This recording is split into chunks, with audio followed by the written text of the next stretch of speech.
If you are waking up 2, 3, even 4 times a night to use the bathroom, I need you to stop scrolling for the next 20 minutes. Because what I'm about to show you is not what your doctor has told you, and it is not what you've read online. Most people over 50 think the answer is simple: just drink less water at night. I'm going to show you why that advice is not only wrong, it might actually be making your nighttime bathroom trips worse. My name is Dr. Lily, and I've sat across from patients just like you, exhausted, frustrated, afraid to travel, afraid to sleep through a movie, afraid to even nap on the couch without worrying about making it in time. Here's the truth.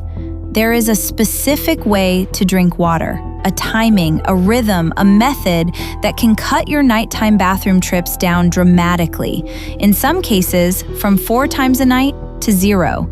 And I'm going to walk you through the exact method step by step in this video. But stay with me until the end, because tip number 4 is the one almost nobody talks about. And it's often the real reason people over 50 are still waking up at 2 a.m. even after they've tried everything else. Let's get into it. Before we dive in, let me explain quickly why this matters so much, especially after 50. Nighttime urination, we call it Nocturia in medicine, isn't just an annoying inconvenience. It's one of the most common reasons seniors report poor sleep, daytime exhaustion, and even falls in the middle of the night. Broken hip fractures from stumbling to the bathroom in the dark are sadly something I see far too often in my practice. So this isn't just about comfort. This is about your safety, your energy, your independence, and honestly, your quality of life. The good news, in most cases, this is fixable. Not with medication, not with expensive supplements, with something as simple and as free as how and when you drink water. Let's talk about why this happens in the first place, because understanding the why is what makes the solution actually stick. Before we go into why this happens after 50, I need to introduce this channel to you. Welcome to Helix, where we share simple, evidence-based health tips to help adults over 60 live healthier and longer lives. Before we get started, I'd love to know 2 things. Tell me your age and where you're watching from in the comments below.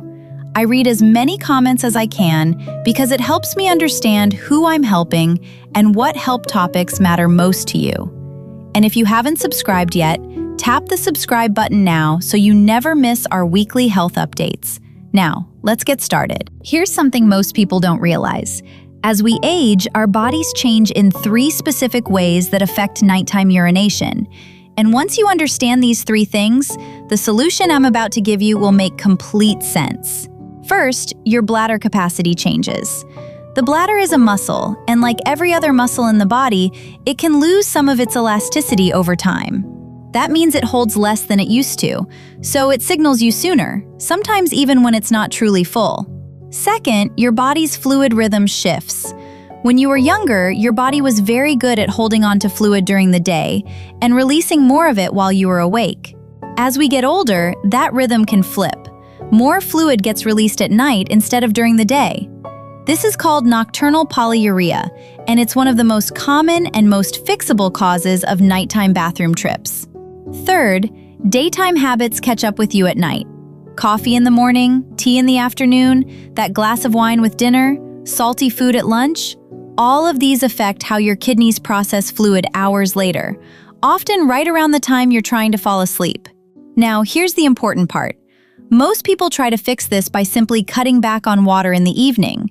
And I understand the logic. Less water in, less need to go, right? Except that's not how the body actually works. And this is where most people over 50 are getting it wrong. Let me bust this myth right now because it is by far the most common mistake I see. Mistake number 1, drastically cutting water intake in the evening. When you drink too little water overall, your urine becomes more concentrated. Concentrated urine is actually more irritating to the bladder lining, not less. That irritation can trigger the sensation that you need to go even when your bladder isn't full. So, cutting water too aggressively can backfire and make you feel like you need to go more often, not less. Mistake number 2, skipping water all day, then catching up in the evening. This is incredibly common with seniors who get busy, forget to drink during the day, and then realize at 6 p.m. they barely had anything. So they try to make up for it with a big glass of water right before bed. That's almost guaranteed to wake you up at midnight. Mistake number 3, not accounting for hidden fluids and hidden sodium. Soup, fruit, ice cream, that innocent-looking sauce on your pasta. Sodium pulls water into your bloodstream, and your kidneys have to process that fluid eventually. If a big salty meal was at dinner, guess when your body processes it? Right in the middle of the night. Mistake number 4, and this is the big one. Timing is more important than quantity. Most people think about how much water they're drinking. Almost nobody thinks about when. And this single shift, moving from how much thinking to when thinking, is the foundation of everything I'm about to teach you. So now that you know what not to do, let's talk about exactly what to do. This is broken into 5 simple rules. I want you to really absorb these because together they form a complete daily rhythm, not just a random tip here and there. Rule number 1, front load your hydration. Aim to drink the majority of your daily water, roughly 70 to 80% of it, between the time you wake up and about 4 to 5 p.m. Why this window? Because your body needs several hours to process fluid and move it through your system before bedtime. If you're well hydrated by mid-afternoon, your body isn't scrambling to catch up in the evening, and it isn't holding on to extra fluid that gets released the moment you lie down. A simple way to do this: keep a water bottle or a glass on your kitchen counter and refill it with your morning coffee again at lunch and again mid-afternoon. By dinner time, you should already feel caught up, not thirsty and rushing to drink more. Rule number 2, the 2-hour wind-down window. Starting about 2 hours before bed, begin tapering your fluid intake. This doesn't mean stopping completely. A few small sips are fine, especially if you're thirsty or taking evening medication. But this is not the time for a full glass of water, a cup of tea, or a bowl of soup. Think of it as a gentle closing of the tap, not a sudden shut-off. Your body responds much better to gradual changes than abrupt ones. Rule number 3, watch the hidden diuretics. Caffeine and alcohol are both diuretics, meaning they actually pull more fluid out of your body than they put in, and that effect can last for hours. That afternoon cup of tea or coffee, it could still be affecting your kidneys well into the evening, and that glass of wine with dinner, as relaxing as it feels, is one of the most common and most overlooked causes of a 2 a.m. bathroom trip. My advice? Try to have your last caffeinated drink no later than early afternoon. And if you enjoy an evening drink, consider moving it earlier in the day or limiting it a few nights a week to see how your body responds. Rule number 4, the one almost nobody talks about: sodium timing. Remember when I said stay until the end? Here it is. Most people think about water and caffeine, but almost nobody thinks about sodium timing. When you eat a salty meal, your body needs extra water to balance that sodium out in your bloodstream. And it often pulls that water out of your system hours later, right as you're sleeping. Here's the simple fix. Try to make your dinner the lightest meal of the day in terms of salt. Save saltier foods for lunch when your body has hours of daylight and activity to process it. A lighter, lower sodium dinner is one of the most underrated tools for reducing nighttime bathroom trips, and almost no one is told this. Rule number 5, elevate and empty the final step before bed. 2 small habits make a big difference right before sleep. First, in the hour or 2 before bed, if you tend to have swelling in your ankles or legs, try sitting with your legs elevated for 15 to 20 minutes. This helps your body reabsorb and process that fluid before you lie down, rather than processing it while you're asleep, which is a major hidden cause of nighttime urination, especially for those with circulation issues. Second, and this sounds almost too simple, always fully empty your bladder right before you get into bed and take your time doing it. Rushing can leave the bladder incompletely empty, which shortens the time before you feel the urge to go again. If you've made it this far, you're serious about protecting your health. Most people watch videos like this but forget to subscribe, and they miss future health advice that could make a real difference. If you're finding this helpful, take a second to subscribe. It's free and it helps you stay informed. Now, let's round it up. Let me show you what this actually looks like in a real day so you can picture yourself doing it.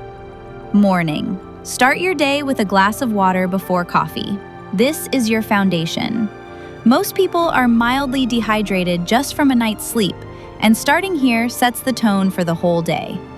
Mid-morning to early afternoon. This is your main hydration window. Sip consistently. Water, herbal tea, whatever you enjoy, aiming to have the bulk of your daily fluids finished by mid-afternoon. Lunch. If you're going to have a saltier meal, this is the time, not dinner.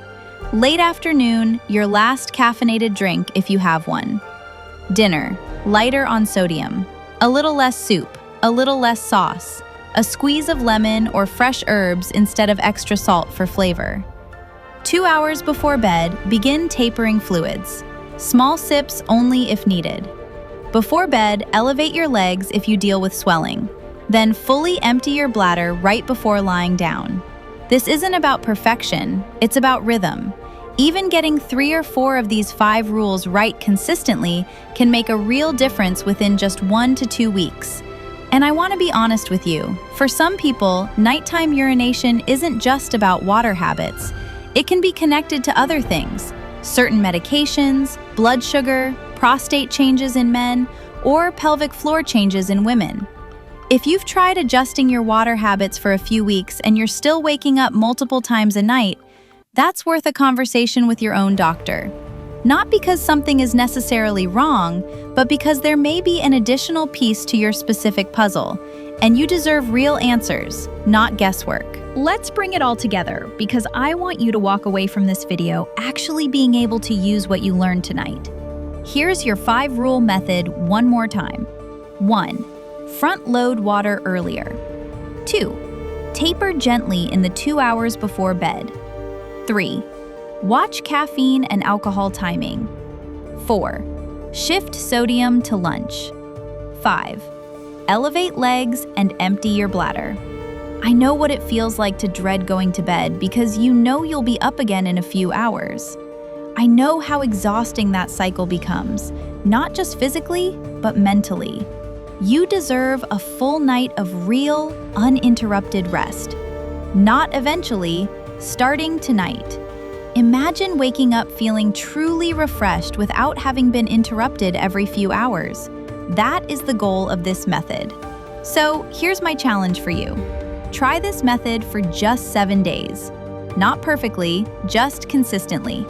And I genuinely love to know how it goes. Come back and tell me in the comments how many times you were up each night before you started and how that number changes by the end of the week. I read every single one and I want to celebrate that win with you. If this video helped you, do me a favor and hit subscribe. Because next week, I'm covering the second most common sleep disruptor after 50. And trust me, it's one you've probably never even considered. Thank you for spending this time with me today. Take care of yourself. And here's to your best night of sleep yet. I'll see you in the next one.